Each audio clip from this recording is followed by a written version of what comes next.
ఇదే AG office ముందల pensioners retired pensioners ఎవరైతే ఉన్నారో రిటైర్డ్ ఉద్యోగులందరినీ తీసుకొని వచ్చి ఈరోజు బక్క జడ్సన్ గారు వినతి పత్రం అందజేయడానికి వచ్చారు. వాళ్ళకి రావాల్సినటువంటి బెనిఫిట్ మీద మాట్లాడదాం. బక్క జడ్సన్ అన్న ఉన్నారు మనతో పాటు. అన్న ఏంది మొన్న రాజ్భవన్ దగ్గర చూసినాం, ఇప్పుడు అది లోక్ భవన్ అయింది. ఈరోజు దీనికి సంబంధించి మళ్ళీ వీళ్ళందరినీ తీసుకొని ఏజీ ఆఫీస్ కాడికి ఇంకెంతకాలం ఈ పోరాటం? ఇది బ్రదర్ ఇంకో ఇది రిటైర్డ్ అయిన సారినది ఈఎంఐ కట్టకుంటే ఇల్లు నోటీస్ వేసిండ్రు, ఇల్లుకు సీజ్ చేసిండ్రు బ్యాంక్ వాళ్ళు. అర్థమైందా? సార్ కూడా ఇక్కడనే ఉన్నాడు. అర్థమైందా? లైన్లో కొంతమంది క్యాన్సర్ పేషెంట్ ఉన్నారు, పెద్ద పేగు తీసేసి అయినా కానీ వాళ్ళు అక్కడ కట్టుకొని ఇక్కడికి వచ్చిండ్రు. ఈరోజు బ్రదర్ 40 సంవత్సరాలు కూలి చేసిండ్రు ప్రభుత్వాన్ని, 40 ఏళ్ళు కూలీ చేసిండ్రు. కూలీ చేసినాక వాళ్ళ పైసలు వాళ్ళకి ఇవ్వాలి కదా. ఈరోజు వాళ్ళ పైసలను నువ్వు డైవర్ట్ చేసుకుంటావు, నువ్వు వాడుకుంటావు. అర్థమైందా? ఈరోజు వాళ్ళ డబ్బులు వాళ్ళకి ఇవ్వవు. ఈరోజు రాజ్యాంగంలో ఫస్ట్ లైన్ ఏముంటుందంటే ఫస్ట్ ఎక్స్పెండిచర్ అలా ఇది కంపల్సరీ ఎక్స్పెండిచర్ కింద ఫస్ట్ వీళ్ళ పైసలు ఇవ్వాలి. అర్థమైందా? తర్వాత అప్పులు కట్టాలి, వడ్డీలు కట్టాలి, మిత్తిలు కట్టాలి. ఈరోజు నువ్వు అప్పులు చేస్తావు, ఇవి చేస్తావు. 2023-24లో వీళ్ళ పైసలన్నీ ఇచ్చేసినాం ఆల్రెడీ అని కాగుల రిపోర్ట్ చెప్తుంది. తీరాల్లో చూస్తే వీళ్ళ మనం చూసింది కదా గవర్నర్ ముందు. గవర్నర్ గారికి 3 సార్లు ఇచ్చిన, అయినా కానీ చలనం లేదు. గవర్నర్ గారు జీతం తీసుకుంటలేరా? గవర్నర్ గారు ఫ్రీగా ఉంటుండ్రా? గవర్నమెంట్ బండ్లో డీజిల్ పోయకుండా గవర్నర్ కార్ నడుస్తుందా? Governor is the officer who have to protect the rights of the citizens. మా ఫండమెంటల్ రైట్స్ను కాపాడాల్సింది గవర్నర్ గారు. గవర్నర్ గారు ఫ్యాక్చువల్ రిపోర్ట్స్ రాష్ట్రపతి గారి పంపాలి, ఇయాటి వరకు పంపలేదు. ఈ భారతదేశంలో ప్రతి యూనియన్ టెరిటరీ, ప్రతి రాష్ట్రము 1/1/2025 రోజున 55% పిఆర్సీలు 90% రాష్ట్రాలు ఇచ్చినాయి, 99% ఇచ్చినాయి. కొన్ని రాష్ట్రాలు 35% ఇచ్చినాయి, కొంతమంది మొన్న ఏప్రిల్ ఇచ్చారు, కొంతమంది మేలు ఇచ్చారు. కానీ అందరు ఇచ్చారు.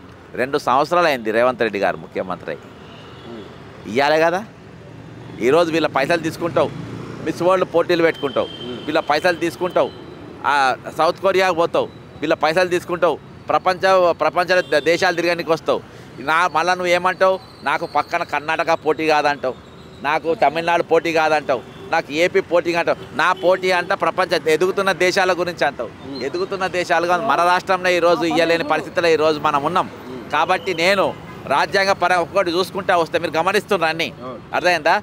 దాని తర్వాత నేను చూస్తే వీళ్ళది కాగ్ రిపోర్ట్లో వచ్చిన తర్వాత ఈరోజు ఇక్కడ ఏజీ ఆఫీస్లో పెన్షన్లది ఒక రిప్రజెంటేషన్ ఇవ్వమని వస్తే ఇండివిజువల్గా మీరు అందరు ఇవ్వచ్చు అని చెప్పిండ్రు, ఇండివిజువల్గా వాళ్ళు ఇవ్వాలి అని చెప్పిండ్రు. ఈరోజు రాష్ట్ర వ్యాప్తంగా ఉదయంకి వెళ్ళి అందరూ రాత్రే బయలుదేరి ఆదిలాబాద్కి వెళ్ళి భద్రాద్రికి వెళ్ళి ఈరోజు బయలుదేరి వచ్చి ఇక్కడ అందరూ వాళ్ళ అప్లికేషన్లు వాళ్ళకున్న ఇబ్బందులు అన్నీ పెట్టి ప్రొఫార్మా ఏజీ ఆఫీస్ ప్రొఫార్మా ప్రకారం ఈరోజు ఇస్తుండ్రు. ఈరోజు ప్రభుత్వం ఎడమ దిక్కు ముఖ్యమంత్రి ఉంటాడు, రైతు దిక్కు అసెంబ్లీ ఉంటుంది. ఈరోజు ఈ రాష్ట్రంలో ఉన్న వాళ్ళందరూ కూడా ఈరోజు తెలవాలి వీళ్ళ ఇబ్బందులు. వీళ్ళకు రావాల్సిన పైసలే, మీ పైసలేం అడుగుతలేరు, మీరే ఒక పథకం అడుగుతలేరు. రిటైర్ అయిన ఉద్యోగాలకు మాకు ఉచితంగా బస్సు కిరాయి, లేకుంటే రైలు కిరాయి, లేకుంటే ఒక ఇల్లు ఇవ్వమని ఎవరు అడుగుతలేడు. ఈరోజు మాకు రావాల్సిన పైసలు మాకు ఇవ్వాలి అని అంటుండ్రు.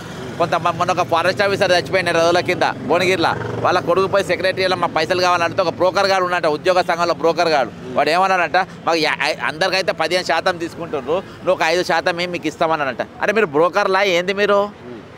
ఈరోజు సంఘాలు ఏం చేస్తున్నాయి?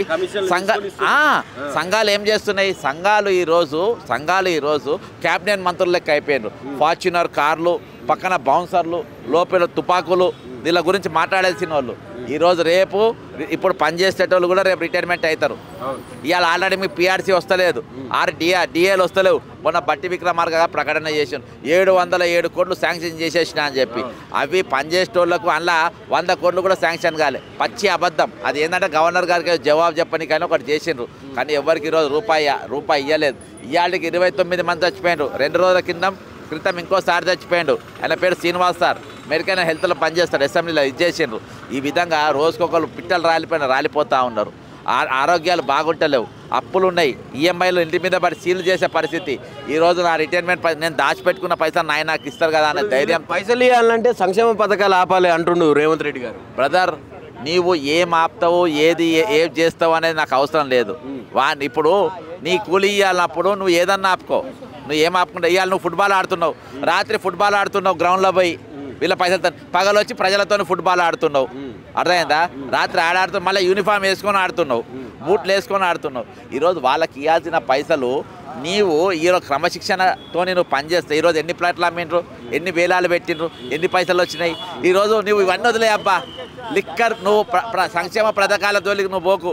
నువ్వు లిక్కర్ కొత్త బ్రాండీ షాప్లో బార్ షాపుల కోసం నువ్వు పిలుపునిచ్చినావు. ఏది మొన్న అడ్వర్టైజ్ 40,000 కోట్లు వచ్చినాయి. వీళ్ళకి ఇవ్వాల్సిన 10,000 కోట్లు ఇస్తే ఏం బావు? ఎందుకు ఇవ్వలే? అలా 14,000 కోట్లు అంటారు కదా ప్రభుత్వం. ఏది 14,000 కోట్లు 15,000 కోట్లు ఉంటాయి ఇలా అంటారు. అంతా కూడా ఉంటాయి అబ్బా. మొత్తం కొడితే 10,000 కోట్లు ఉంటాయి. నువ్వు ఏమున్నావు అబ్బా? నీ ఎప్పటికప్పుడు ఇచ్చకపోతే అవి పెరిగాయి కదా. 2024 బడ్జెట్ 16,841 కోట్లు రిటైర్డ్ వాళ్ళ పైసలు అవి వీళ్ళకి ఇచ్చేస్తే అయిపో కదా. ఇప్పుడు వాళ్ళ పిఆర్సీ వాళ్ళకి ఇస్తే అయిపో కదా, వాళ్ళ డిఎల్ వాళ్ళకి ఇస్తే అయిపో కదా. ఇవన్నీ అవి ఇవ్వకుండా అవి ఆపి ఈరోజు కుప్ప లెక్క పెరిగి ఈరోజు ఎంతమంది ఎంత ఇబ్బంది పాలవుతుందని చెప్పండి. వీళ్ళు గౌరవప్రదంగా బ్రతకడానికి వీళ్ళు దాచుకున్న సొమ్ము ఈరోజు మీకు ఎత్తుకపోయి ఖర్చు పెట్టుకునే హక్కు ఎవడిచ్చిండప్ప? ఈరోజు ఎవడిచ్చిండు? కాబట్టి వీళ్ళకు రాజ్యాంగ పరంగా రావాల్సిన పైసలు ఖచ్చితంగా వీళ్ళకి ఇవ్వాలి. ఇది ఒక మూమెంట్ జరగక ముందే. వీళ్ళు మామూలు వాళ్ళేం కాదు. వీళ్ళు తెలంగాణ కోసం ఉద్యమం చేసిన వాళ్ళు, మిలియన్ మార్చ్ చేసిన వాళ్ళు, సకల జనుల సమ్మె చేసిన వాళ్ళు, పోరాటం చేసిన వాళ్ళు, తెలిసిన వాళ్ళు, ఉద్యమం తెలిసిన వాళ్ళు. వీళ్ళు ఎందుకు కుంటారు? వీళ్ళు బరాబరు కొట్టాడతారు. ఎవరో ఒకరు వస్తారు. నేను రాకుంటే ఇంకొకరో వస్తారు, ఎవరో వస్తారు. కానీ వాళ్ళు ఒకరి కోసం చూస్తుండ్రు. వచ్చినప్పుడు మూమెంట్ తీసుకుంటారు. ఆ మూమెంట్ ఇప్పుడు స్టార్ట్ అయింది. అర్థమైందా? మూమెంట్ స్టార్ట్ అయింది. ఇది ఇక్కడి వరకు రాకముందే ఇక్కడ ఇచ్చిన ఫామ్స్ అన్నీ మీరు తీసుకోండి. వాళ్ళకి ఇవ్వాల్సిన పైసలు మీరు ఇవ్వండి. మీకు గౌరవప్రదంగా ఉంటుంది. మేము అందరం కలుస్తాం. ముఖ్యమంత్రి గారి ఫోటో మా పైసలు మాకు ఇచ్చిన, మీ పైసలు మాకు ఇచ్చినందుకు కాదు, మా పైసలు మాకు ఇచ్చినందుకు ముఖ్యమంత్రి గారి ఫోటో మేము పాలతోని అడుగుతాం. అర్థమైందా? లేకుంటే ఒక ధర్నా చేసారు పెద్ద ఎత్తున ధర్నా చౌక్ల ఇంద్ర పార్క్ దగ్గర. అప్పటికీ స్పందించలేదు. ఇప్పుడు ఈ లోపలికి పోయి సైలెంట్గా వినతి పత్రాలు ఇచ్చినంత మాత్రాన స్పందిస్తుంది అనుకుంటారా? ఇది వినతి పత్రం కాదు బ్రదర్, ఇది ప్రొఫార్మా. ఇది ఏం ప్రొఫార్మా? ఇది the principal accountant general AE Telangana. అర్థమైందా? ఇది వీళ్ళు ప్రొఫార్మా. మీకు పైసలు అందకుంటే ఇది రాజ్యాంగం కల్పించే ప్రభుత్వం మోసం చేసినప్పుడు మా దగ్గరికి రండి, మేము ఆడిటింగ్ చేస్తాము. ఈ 16,841 కోట్లు పోయిన సంవత్సరము, ఈ సంవత్సరం ఈ 11,000 కోట్ల రూపాయలు ఇవేమైనాయి మేము ఎంక్వైరీ చేస్తాం, మీ పైసలు మీకు ఇప్పిస్తామని. ఇది కేంద్ర ప్రభుత్వం ఇచ్చిన ప్రొఫార్మా. ఇక్కడ ఎవరు వినతి పత్రం ఇస్తలేరు. వాళ్ళ హక్కు వాళ్ళు వినియోగించుకుంటుండ్రు. మాకు పలానోళ్ళు ఇయర్లో ఫెయిల్ అయినరు కాబట్టి మేము ఈ ఆఫీస్కి వచ్చినాము. ఈ ఆఫీస్ డ్యూటీ ఏంటంటే వీళ్ళ పైసలు వీళ్ళకి ఇప్పియడం ఈ ఆఫీస్ యొక్క డ్యూటీ. కాబట్టి ఈరోజు మేము పద్ధతి ప్రకారం, మేము రూల్ ప్రకారం వచ్చినాము. వాళ్ళు వాళ్ళు న్యాయపరంగా రాజ్యాంగ పరంగా ఇవ్వాల్సిన పైసలు వాళ్ళు ఇవ్వాలి, వాళ్ళు తీసుకోవాలి. ఎందుకంటే ఈరోజు ఎవరో ఉద్యమం చేస్తారు, ఎవరో మాట్లాడతారు, ఎవరో కొట్లాడతారు అనే అవసరం లేదు. నీ ఎవరి పేపర్ వాళ్ళు పట్టుకొని రావాలి, ఎవరి పేపర్ వాళ్ళకి ఇవ్వాలి. ఇక్కడ కాకపోతే మేము ఒక డేట్ పెట్టుకున్నాం, ఒక టైం పెట్టుకున్నాం, ఇలా సీరియస్నెస్ ఉండాలి, అందరు కూడా ఒకసారి కనబడాలి, బాధితులు ఎంత ఏందో ప్రభుత్వానికి కూడా తెలియాలన్న ఉద్దేశంతో ఈరోజు ఇది పెట్టుకున్నాం. ఇప్పటికి కూడా ఇంకా ప్రభుత్వం అట్లనే గతంలో చేసినట్టుగానే మొండి వైఖరి చేస్తే వీళ్ళ పట్ల ఉద్యమించే అవకాశం ఉన్నదా? వీళ్ళందరూ కూడా గతంలో ఇంతకుముందు చాలామంది చెప్తా ఉన్నారు ఆమరణ నిరాహార దీక్షకు దిగుతామని. ఈ వయసులో అలాంటి దీక్షలు చేపట్టే అవకాశం ఉన్నదా? వీళ్ళు ఎవరు దీక్ష చేయరు, ఎవరు ధర్నా చేయాల్సిన అవసరం లేదు, ఏం చేయాల్సిన వీళ్ళు ఎంత చేయాలో చేసేసారు. అర్థమైందా? మన సొంటలను చేయాలి, ఇప్పుడు ఉద్యోగులు చేయాలి, యువకులు చేయాలి, వాళ్ళ తరపున మనం నిలబడాలి. అర్థమైందా? 40 ఏళ్ళు నౌకరు చేసారు, మళ్ళా కొట్లాడతారా?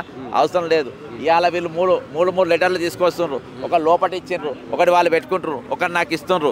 ఇవి తీసుకుపోయి ఢిల్లీ ఎగ్జిబిషన్ పెడతా. ఢిల్లీలో ఏం చేస్తా? ఎగ్జిబిషన్ పెడతా పార్లమెంట్ దగ్గర, అందరికి చూపెడతా. ఇవి తెలంగాణ భారతదేశం అందరు జార్ఖండ్ ఇచ్చిండ్రు, ఛత్తీస్గఢ్ ఇచ్చిండ్రు, వెనుకబడ్డ రాష్ట్రాలు కూడా ఇచ్చినాయి. లాస్ట్లో గోవా డమన్ డివోలు కూడా ఇచ్చిండ్రు. కానీ మా తెలంగాణ, మా స్వయం పాలన తెలంగాణ, మా ఆత్మగౌరవ తెలంగాణ, మా మిగులు బడ్జెట్ తెలంగాణ మాత్రం ఇయ్యలేదని అందరికీ చెప్తా. అర్థమైందా? కాబట్టి నెక్స్ట్ మాత్రం ఇది ఇవ్వకుండా సుప్రీంకోర్టులో ఫైల్ చేస్తున్నాము. రాష్ట్రపతి కూడా మేము ఇస్తాము. అవసరమైతే ఈరోజు తెలంగాణలో ఫైనాన్షియల్ ఎమర్జెన్సీ ఇవ్వమని చెప్తాము.